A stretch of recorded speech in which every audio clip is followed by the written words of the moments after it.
wanted to tell you something because I see an epidemic in our society, and that epidemic is sleep. And the sleep deprivation is causing issues throughout everyone. It can cause depression, it could cause anxiety. If you're not getting enough sleep, or if you're getting up too early in the mornings and then can't go back to sleep, it causes not only mental and emotional, but physical problems also. So this is more of a lecture than it is a sermon. As you know, I teach Sabbath school often, and so because of that, that's how I like to teach. How many of you, raise your hand, if you yourself or you know of someone who struggles with getting to sleep? If you know of someone. So this, if it's not you, this is for them. So take notes, or go back in a week. We'll have this posted online and you can share that with them. Getting to sleep and staying asleep. I remember when I was a kid, this is the reason I know a lot about this topic, is because I had a problem as a child growing up. I grew up in a big house. It was 3 stories high because the attic was a full attic, just as big as any of the other floors. And then we would say it's 4 stories high because we had a basement too. And we had an elevator in our house. So it went from the top floor all the way down into the basement. Interesting, right? Anyways, in this big old house, it was trouble for me to get to sleep. I hated going to sleep when I was a child because I couldn't get to sleep. I'd get up all the way up into my room, get my pajamas on, get into bed, and I'd just lay there staring at the ceiling. And night after night, until finally I was so exhausted, that's when I went to sleep. So after going to church one Sabbath, that Saturday night, got to bed. We had to go to bed early. So when we were little, we had to be to bed by 7 o'clock.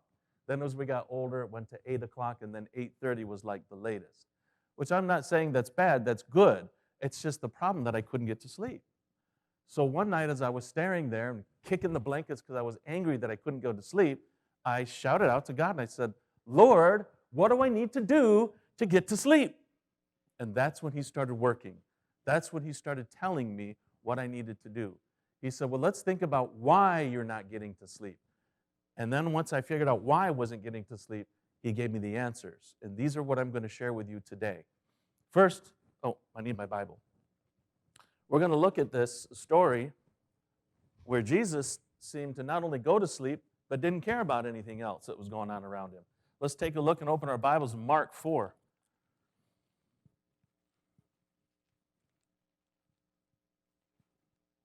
Okay, here we see in Mark chapter 4, Jesus sleeping like a sleeping baby. Chapter 4, verses 38 through 40.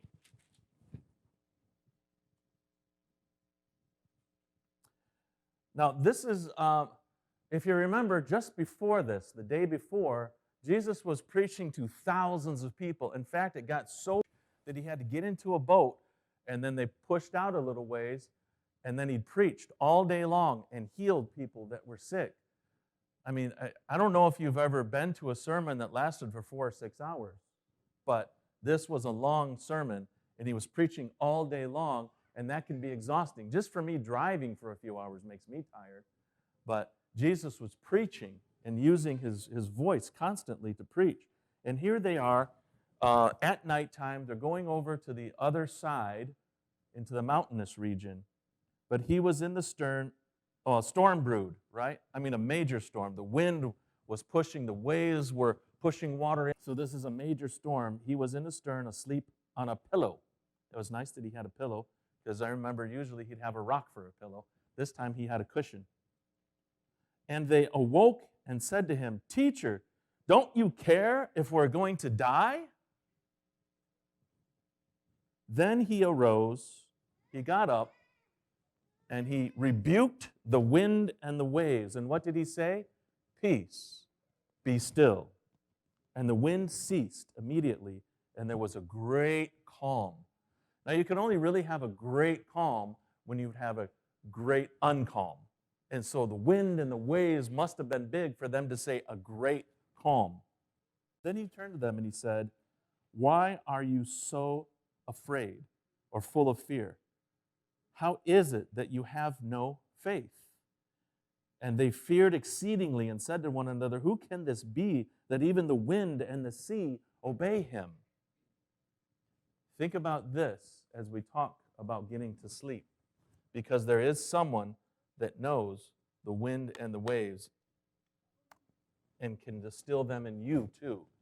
Now I want you to open up to the Old Testament, as I have a theory, and I'm still building week after week as I hear sermons, that Jesus didn't just make things up and then he did them or spoke them when he was here in his ministry. He must have read this in Psalms 107. Psalms 107, verse 29 says, he calms the storm so that its waves are still. See how it's prophesied? Everything was prophesied that Jesus did. So here are 4 phenomenal points to consider in the whole lecture series. 4 phenomenal points of having peace and getting to sleep. Number 1 is lifestyle. Number 2 is attitude. Number 3 is principles. And number 4 is faith. These 4 things combined, once you get them and hold on to them, will help you in your sleep pattern. 1, lifestyle that promotes peace. It is not one, but a this is from the doctors here at the Annual Radiology Society. It's not one, but a combination of life choices and activities that benefit the brain. The brain must be where it's supposed to be with these combinations of things and lifestyle and activities to help you not only be at peace, but to go to sleep. Here's a couple of texts that share with us how to have that peace. And a harvest of righteousness is sown in peace by those who make peace. So if you want to have peace in your heart, you need to be a peacemaker, right? If you're one who's always causing trouble, so to speak, then you're going to have trouble.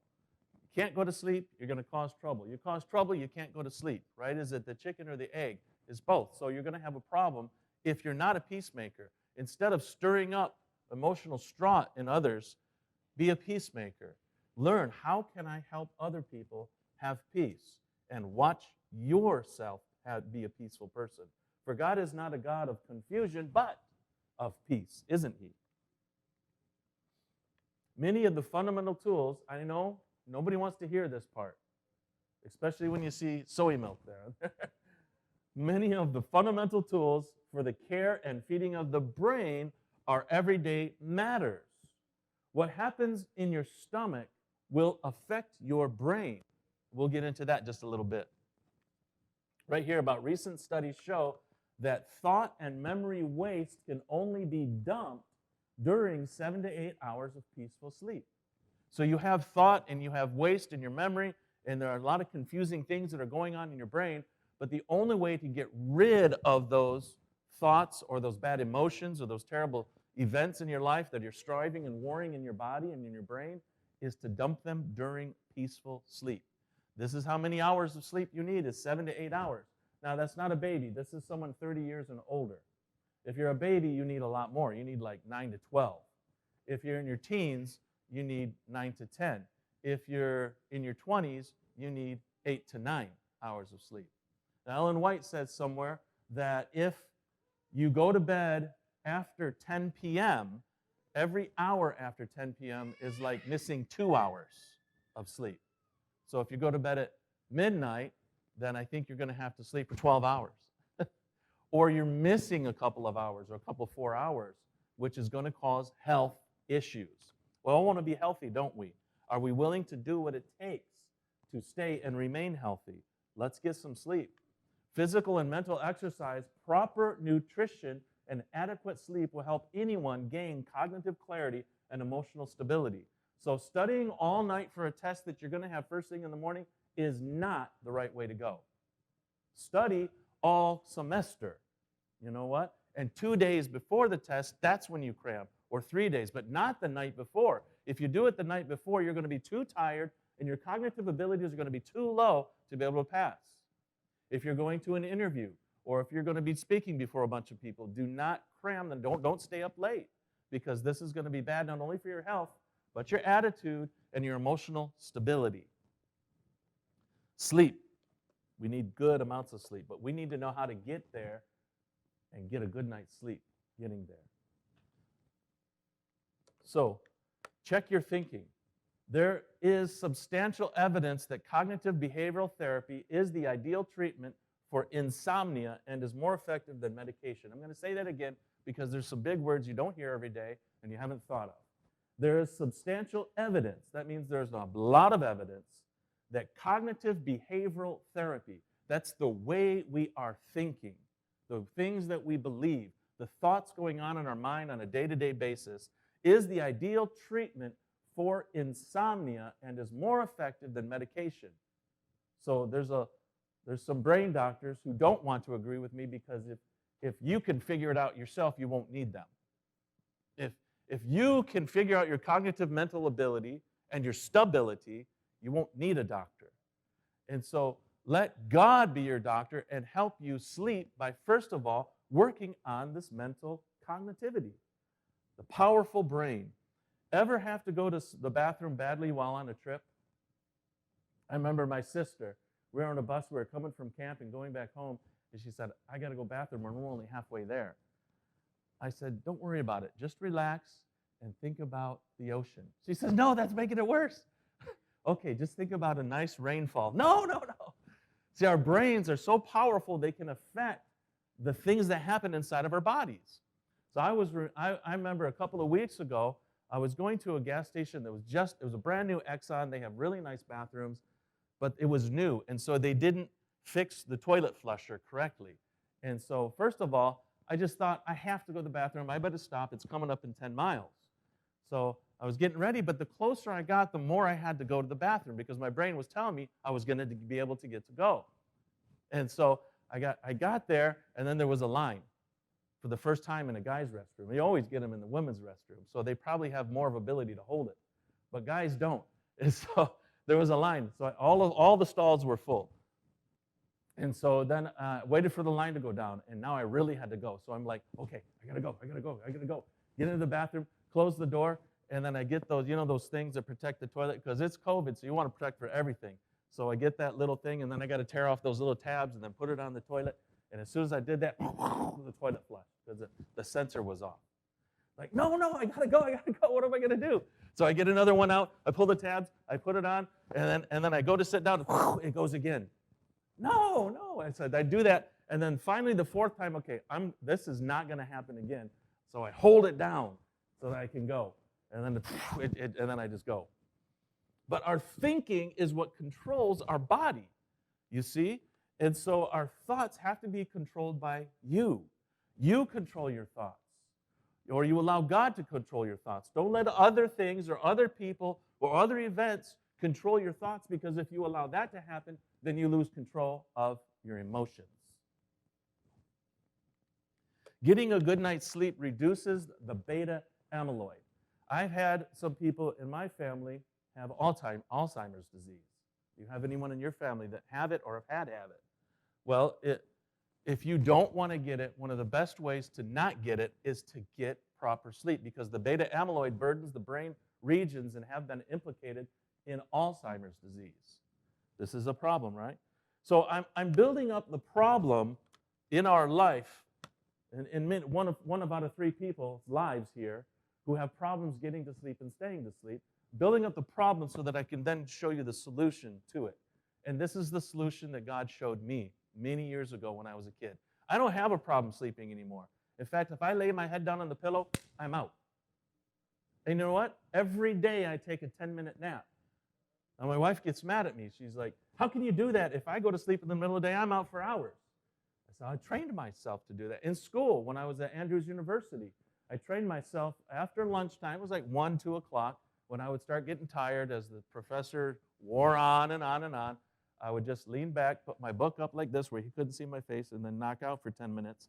And within 9 to 10 minutes, every time, naturally, my body would wake up. Something would happen, I'd hear a noise, and I'd wake up. Wouldn't you like to be able to train yourself to do that? 10 minutes in the afternoon and all night long, 7 to 8 hours all night? Well, here's what I did. This is the problem first that God showed me I was having. He said, when I was laying there and I couldn't go to sleep as a kid, he said, what is it that's going on in your brain? What's going on in your head? So I was worried about classes. I was a bad speller. What am I going to do about that? I have a quiz coming up or a test, and who knows, because there's always pop quizzes. And so I was angry about that and maybe mad that my stepdad was yelling at us the day before, or maybe there was a riff with a friend, or I was thinking about that cute girl across the classroom. Now, all these things were swarming around in my brain, and because I couldn't turn it off, I couldn't go to sleep. Does that happen to you? You've got so many things happening in your mind that you can't rest. You can't go to sleep. So I also knew, though, because I read a lot of Scripture and Ellen White, that you should not blank your brain. Never empty your mind. That's what they do in yoga. That's what they teach in spiritualism, is to blank your mind and just think of nothing. If you do that, then you're no longer in control. Then the devil can take control. So you don't want to do that. So I said, well, what can I do? Then God said, think of one thing only. Put everything else on the back burner. So put all of your other thoughts and emotions and things that you know are important. Don't tell yourself, I'm not going to worry about this, because then you'll worry about it more. Sure, I'm going to take care of these things. I'm going to worry about these things, but I'm going to put them on the back burner, meaning right now, at this moment, I'm not going to think about them, but I will at a later time. Then you can set yourself at ease, knowing that they will be taken care of, just not tonight. And then just think about that one thought that you choose to think about. Whether it's the most important or least important, it doesn't matter, but that one thought, that one thing that needs to be handled, and think about that.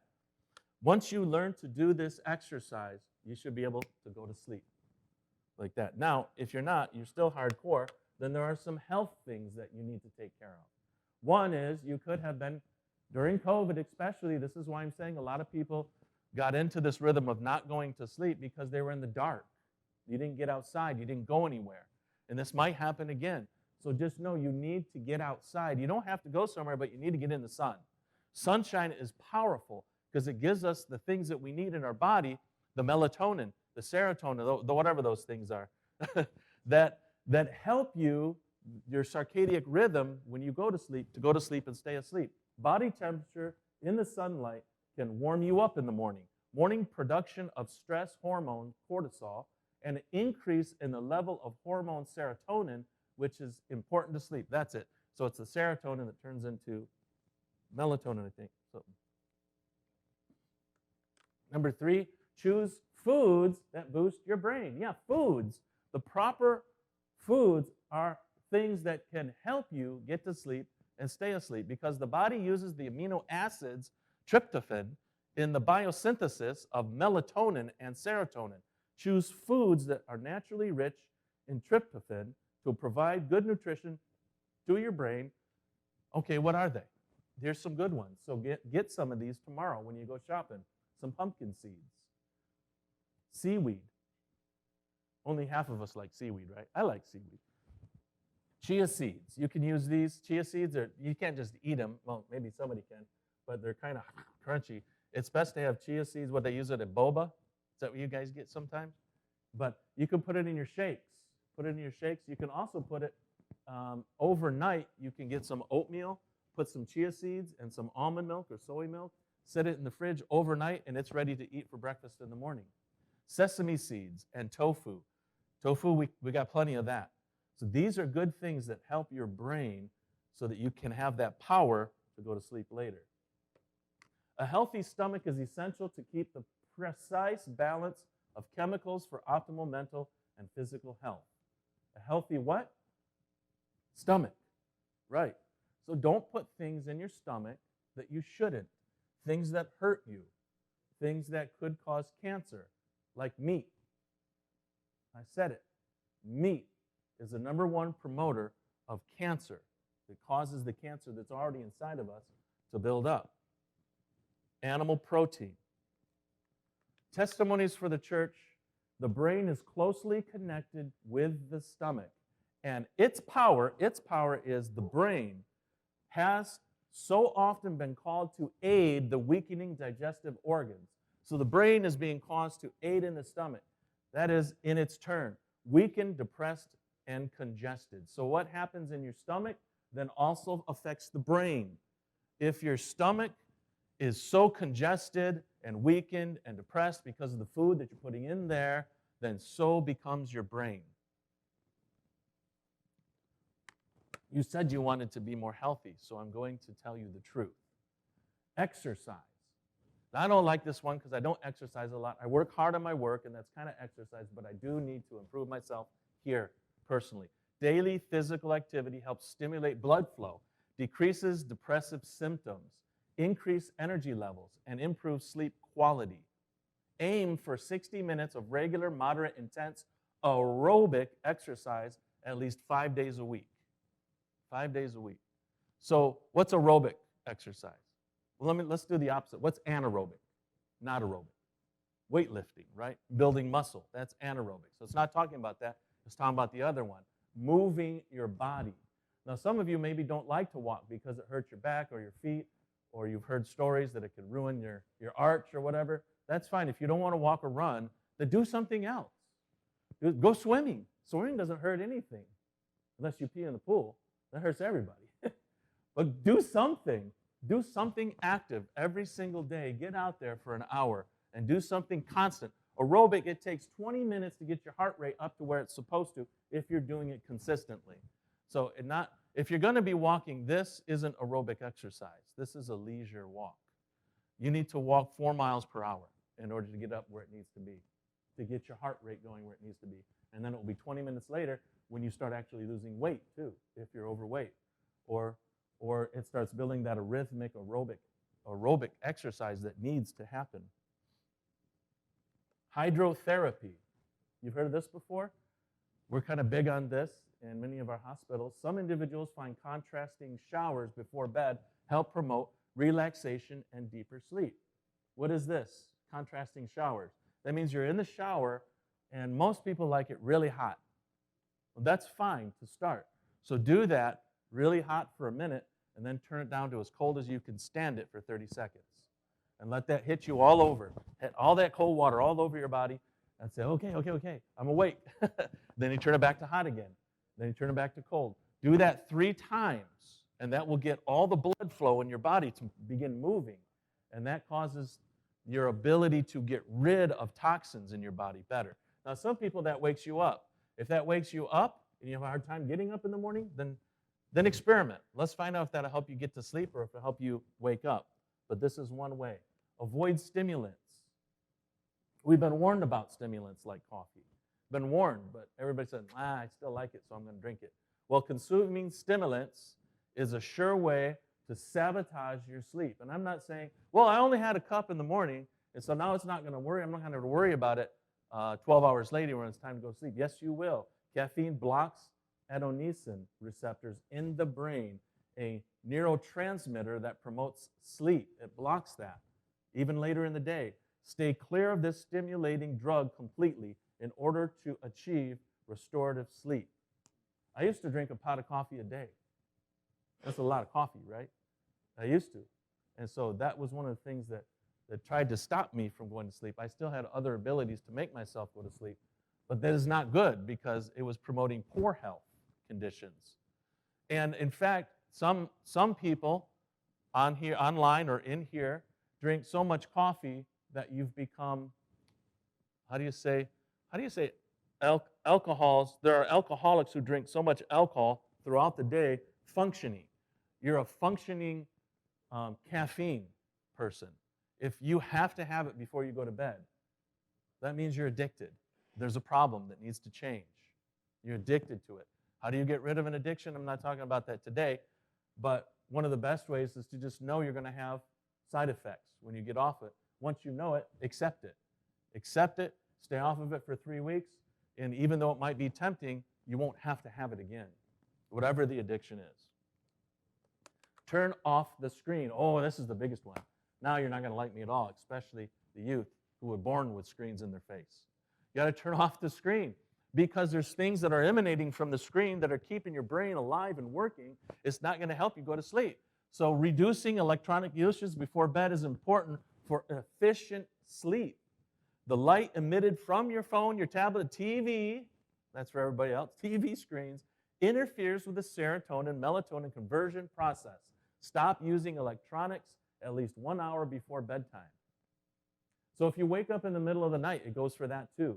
If you wake up at 2 in the morning and you're like, I'm awake, because you went to the bathroom and now you're awake, then don't turn on your phone to see who texted you or emailed you in the middle of the night, because that will wake you up.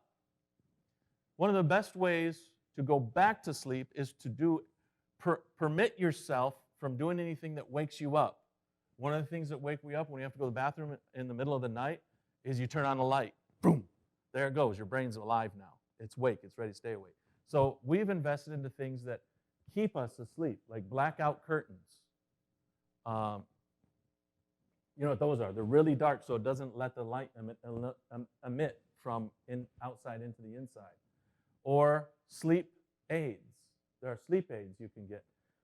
Like the fan. That's white noise. You turn on the fan and just let that run. That's what does it for me, is turn on the fan. Or if it's too cold, like last night, left the fan off and I turned on the pink noise. You know what pink noise is? Oh, something new. Okay, so pink noise is natural sounds like crickets or ocean waves or rain. So I have a machine that does all of those. I can click it on, what pink noise do I want on tonight that will help me go to sleep? So I turn on that. Last night it was the ocean waves. That constant noise is what lullabies me to sleep. But then when I get up, I don't flip on a light. We have a light that goes on when you walk past a certain, it just goes on naturally. You just plug it into the wall, and it goes on. And it's just a low light, so it doesn't wake up my entire system. I don't flip on the light in the bathroom because I know where I'm going.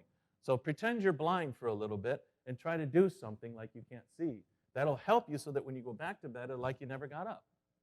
Now, if something happens and you do wake up, like the phone, somebody calls, your heart starts racing because somebody was calling and there was an emergency, but it was taken care of. Now you need to go back to sleep. You may have to start from the beginning again.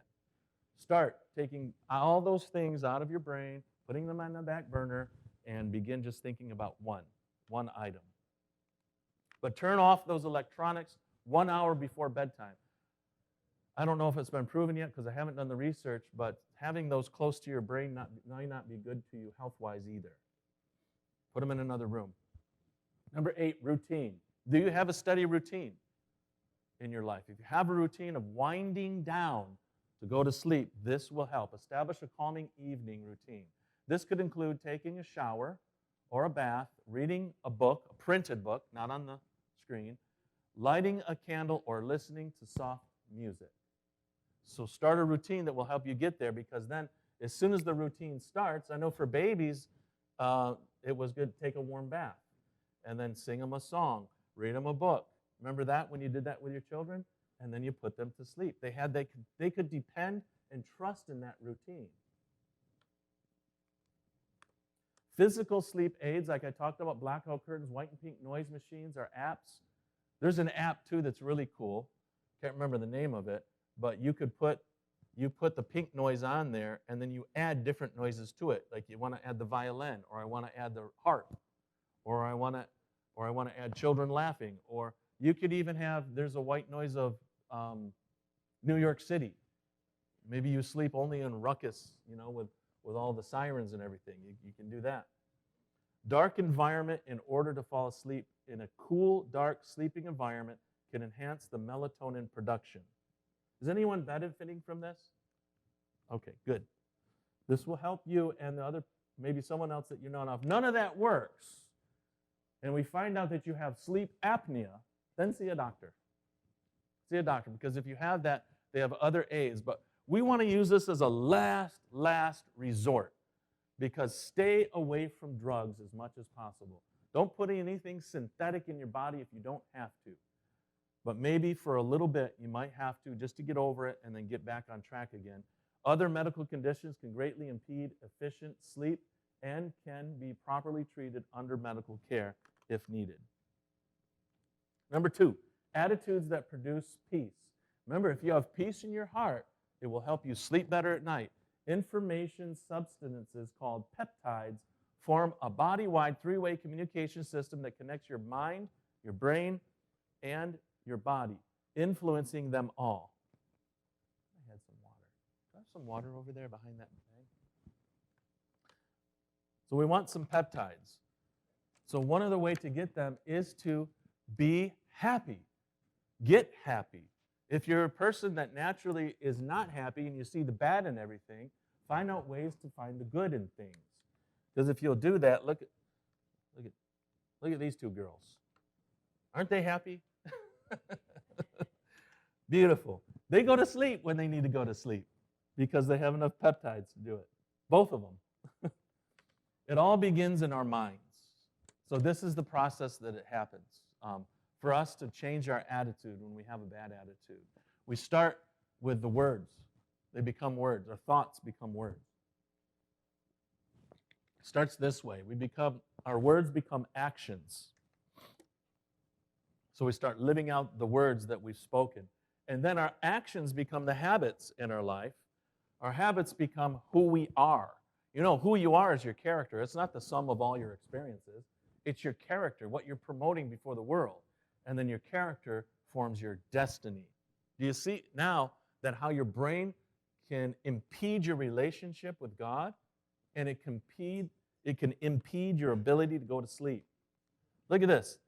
This was during some bombings and riotings in the streets after the Floyd deal. This guy's just playing the piano in the middle of horrific, there's bobs and all kinds of stuff going on in the background, but he has inner peace.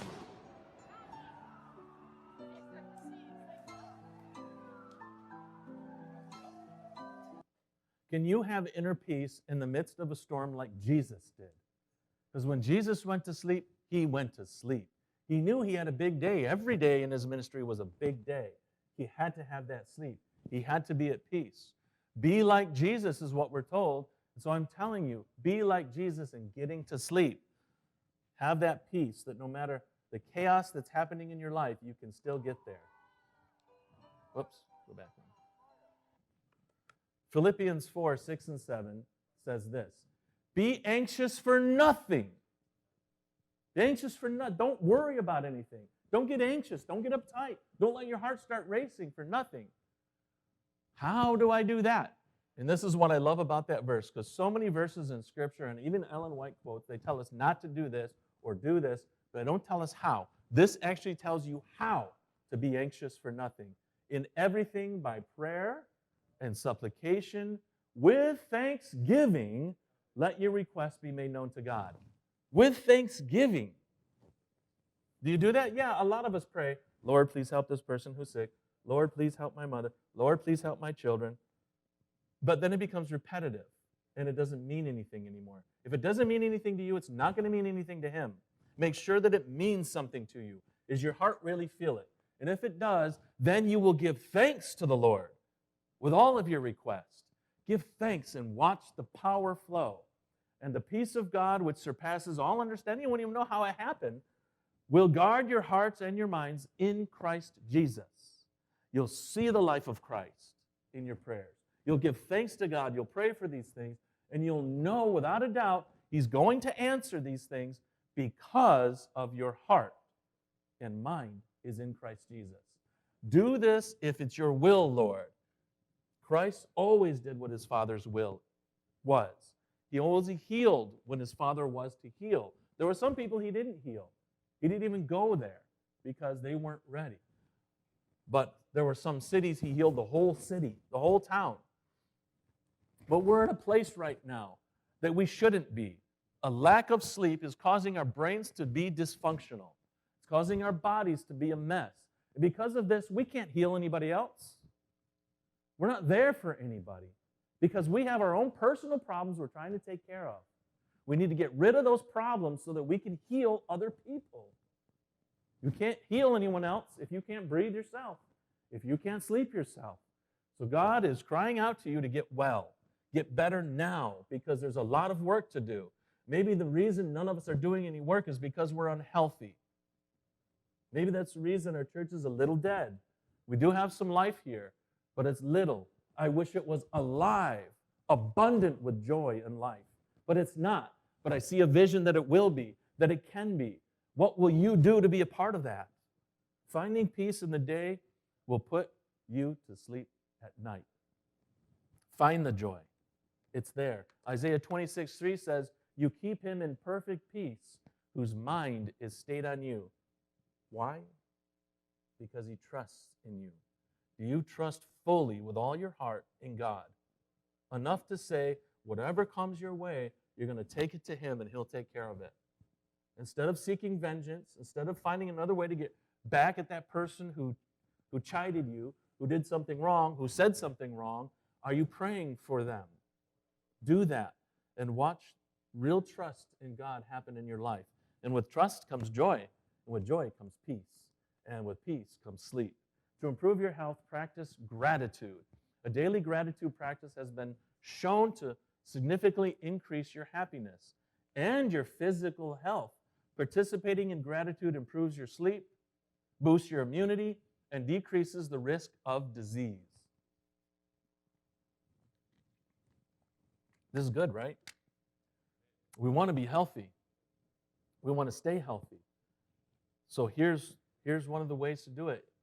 And I'm telling this is one of those verses. This is one of those things that says you got to have gratitude. It doesn't explain how, and I'm not going to go into the details how because that's a whole other sermon. But I think most of us know what that means, right? Gratitude is having a life of thanksgiving. I'll just simply say that. Be thankful. Be grateful. Imagine your spouse. I know sometimes you get mad at your spouse, right? And you're like, man, if he wasn't here or if she wasn't here, things would be better. Well, imagine if they weren't. Would things really be better? Or that kid who keeps mouthing off to you. Would things really be better if they weren't there? No. You'd miss them terribly. Think of all the benefits in your life that you have because of that significant person in your life. And be grateful. And then tell them, I'm grateful because of this. Don't just say, I love you. Tell them why you love them. Don't just say, I'm glad you're in my life. Tell them why you're glad you're in your life. And guess what? Tell the same thing to God. God, I'm glad you're in my life because what you have done, this, and this. Be grateful. He loves it. You tell God, you give thanks to God, He loves it. Optimism, gratitude, and joy. This is your brain. See the book? This is your brain on joy, full of flowers. It's okay. You can still like flowers and be a man. By having this, you lower your stress. You have a better focus. You have a keen focus. When someone comes up with a problem in the office, you'll be able to answer it better. You'll be able to know things better. Increased creativity. Who makes us wise? God. But if we're not in line with His thinking, then we won't have that wisdom. Increased creativity. More brain connections. Better digestion. Lower disease risk and longer life. Optimism, gratitude, and joy. Doctors agree that when there's someone who the drugs aren't working, they're not getting better, the people who have a life of gratitude and optimism heal quicker than all the others. The healing process is quicker if you have gratitude and joy. This is the story of Jimmy. Jimmy was orphaned at birth. He was a beautiful boy, bright-eyed. He was orphaned at birth, though, because his parents split up and they couldn't take care of him for whatever reason. Then he went from home to home, and some of those homes abused him, misused, physically abused, emotional abuse, mental abuse. He was in the system you never want your children to get into. And so because of that, he had a big hole in his heart, not knowing his parents or where they were or if he was even loved by anyone. So that hole in his heart, he was always looking to fill. So he started watching theater, and that was exciting to him. Or he'd play games with his friends. Those were exciting, but the excitement wasn't enough because it couldn't overshadow the hole that was in his heart. So he got into drugs and alcohol use and abuse. And because of that, it wasn't enough. It was exciting for the moment that he was involved in it, but then it died away and the hole seemed bigger. So then he created a gang of buddies who would go out and they'd say, what are we going to do now? Let's do something exciting. So they go to the parties. That wasn't enough. It didn't last. So then they started going and stealing things because the excitement level of, am I going to get caught? So they put things in their jackets and in their coats, and they get out of the store. And most of the time, they didn't get caught. So it was exciting, but it wasn't enough. He wanted more excitement. He wanted to bring those levels of excitement to a peak. So the next time they went into the market, they got in trouble because the guy was going to call the police. So he stabbed him with a knife, and he killed him. And now it was exciting. That taste of blood was exciting to him because it's something you don't do. Murder is the worst of the worst. And he knew better because he went to Sabbath school and church on Saturdays. So Jimmy knew these things, but he didn't care because that wasn't exciting. What he was doing was exciting.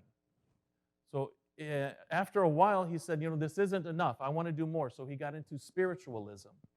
He started reading books, the chakra and all these things, the third eye. How can I transport myself? And so in order to do that, Jimmy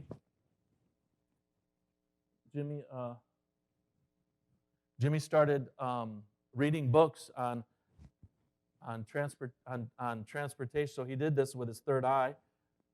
Astral projection was what it's called, with astral projection. And in order to astral project, you have to have a guide. And so he asked for the guide to come into his life and teach him or take him wherever he wanted to go. If you want to go to Greece, to the Parthenon, he could do that just by shutting his eyes and asking his guide to take him. His guide looked like an angel. It was a shiny white figure of light. But we know who it really was, right? It was the devil. And then soon enough, that wasn't enough. And he said, I want more power. I want to get more excited. What can I do? So he asked the guide, what else can I do? He says, don't worry about it. I'll get some of my friends. So some of his friends came and joined them. And he felt really powerful then. And then he started to lose himself and didn't know who he was anymore. He'd get up in the middle of the night. Of course, he couldn't sleep. So then he went out looking for someone to kill. Well, he got in a scuffle, killed somebody in front of the police. They saw him and knew who he was. So he ran. He ran up into the mountains. He ran up around the mountain and up to the top where there was a lot of rocks and stuff, but he felt safe there that nobody knew where he was. But there his hair grew out, his nails grew out, his toenails, his fingernails. He was dirty, filthy, stinky, and hungry.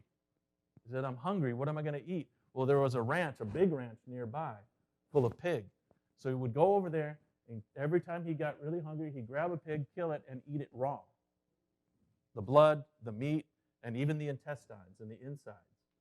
That kind of satisfied for a moment his thirst for blood, his excitement level, because that meat, it stimulates the person who's eating it.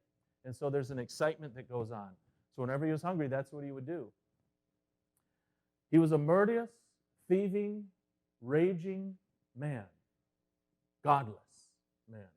Hole in his heart, the size of Texas. Until Jesus.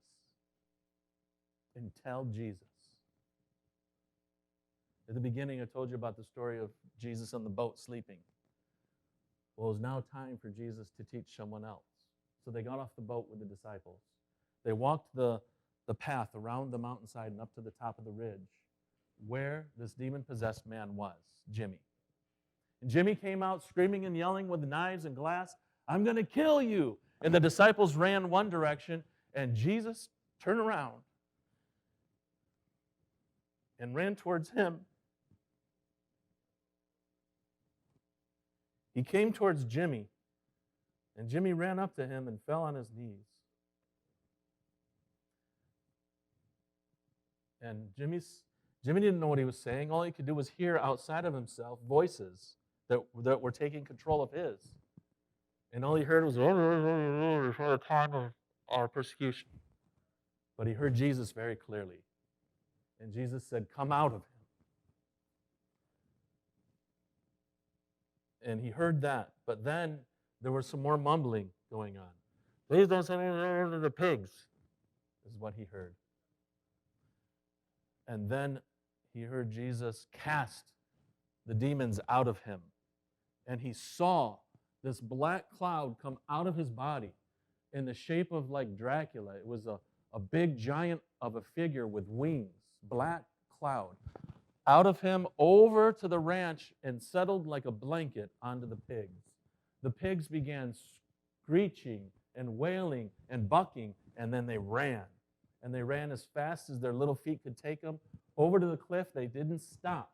They flew over the cliff, landed onto the rocks, and died and rolled into the ocean. And here was Jesus and Jimmy talking. As the disciples were coming back, they could hear the conversation. And Jesus telling Jimmy, you have a father. It's my father. You're my brother. Your father is in heaven. He's been watching you. He loves you with an everlasting love.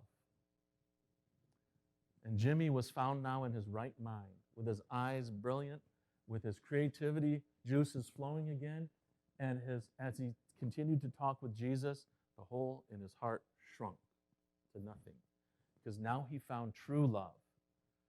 He wanted to follow Jesus. Can I go with you? No, you have a ministry here to do. And so he went back to some friend's house and he went to sleep for 2 days. And then he stayed there for 7 days while his body recuperated from the slashes all over his wrist and his feet. Cut his hair and then went back into town later and ministered to the whole city. Told them what? Did he tell them something that he learned from someone else? Only what Jesus told. He told them his testimony. If you are at a point right now where you are in that line of Jimmy's life, where you've forgotten about God, where you don't know what peace is, where there's a large hole in your heart, and you want that to be filled, then raise your hand. God can fill that. And I'll pray for you here at the end, specifically that your heart will be filled. Psalms 23, 1 through 6, know this, the Lord is my shepherd, I shall not want anything. He makes me lie down in green pastures. He leads me beside still waters. He restores my soul. He leads me in paths of righteousness for his name's sake. Even though I walk through the valley of the shadow of death, I will what? Fear no evil, for you are with me. Your rod and your staff, they comfort me. You prepare a table before me in the presence of enemies. You anoint my head with oil, and my cup overflows. Spiritual principles that secure peace. A spiritual well-being is the center of healthy lifestyle. You need to have peace and security, then know that this is at the center. Still, how do we get there? Having peace, sometimes going out in nature will help get you the peace that you're lacking or that you need. In the day of my trouble, I will call upon you, for you will answer me. Psalms 86, 7. What do you need to do if you're troubling in your heart? Call to him. Yes. Remember, pray also thanksgiving. And then the last one, faith that preserves peace. Faith is the assurance of things hoped for, the conviction of things that you cannot see. You know God is there, even though you can't see him with the naked eye. You know he's there because of the way he's moved you and helped you in the past. My peace I give to you, not as the world gives do I give to you. John 14, 27. The peace of Jesus. He's saying, I'm going to give you the peace that I had. I was human. I know. I am human, Jesus says. And I know what you're going through. I'm going to give you the same peace that I had, but this is what you need to do to get it. It's not just, bam, you've got peace. It's not just, bam, you're going to go to sleep. Let me show you how to get there. You have to be involved in this process because sadness looks back and it focuses on those things in the back, things that you've had to go through or things you have gone through. And you keep saying, oh, it's my parents' fault or it's this person's fault because they left me or they hurt me. My heart was broken. Maybe so. So was Jimmy's. Until he met Jesus. So are you until you meet Jesus and he shows you faith. That's what he said to the disciples in the boat. Where is your faith? Have you no faith? Build that faith. Not just have it, build it. Start with it. Start somewhere, putting one sock on a time and saying, Lord, show me.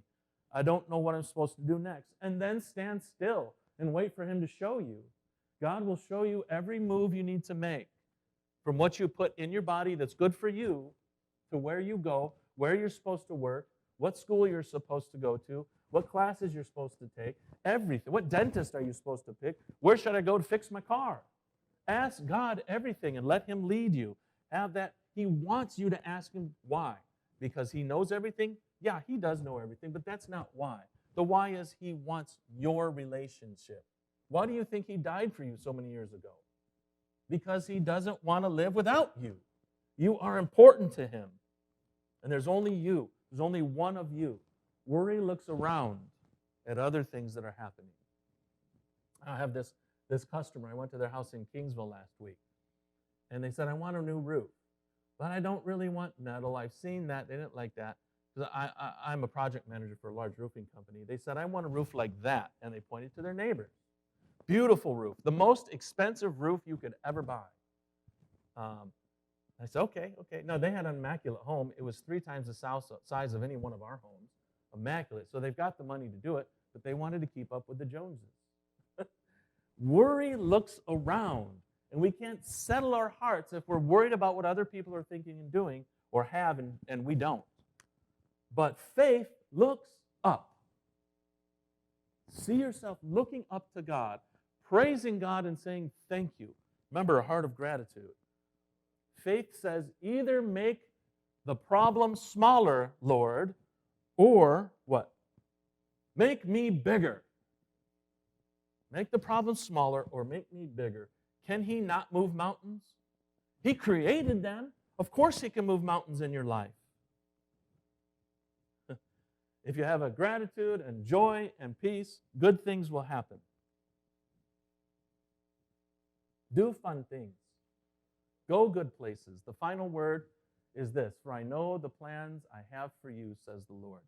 Purposes of peace and not of evil, to give you a future and a hope.